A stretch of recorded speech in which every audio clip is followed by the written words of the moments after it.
Hello বন্ধুরা, আজ যে বিষয় নিয়ে আমি হাজির হয়েছি সেটা হলো অঙ্কের জাদু।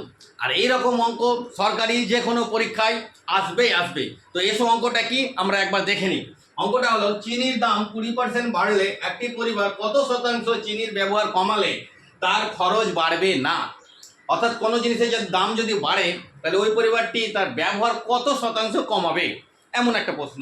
তো আমরা এসো ঝটপট অঙ্কটা কিভাবে হয় তা দেখে নিই। ঝটপট কিভাবে করবো, 15% বেড়েছে 20%, উপরে 20 লিখলাম, নামতে 20% বেড়েছে 100 প্লাস 20, গণিত এখানে কিন্তু 100 করে দিবে।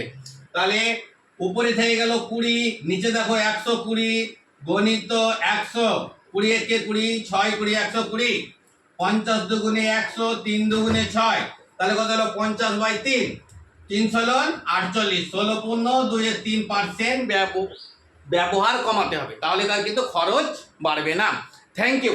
এইরকম মজার মজার অঙ্ক পেতে আমার যে চ্যানেল লাইক, ফলো এবং কমেন্ট করো।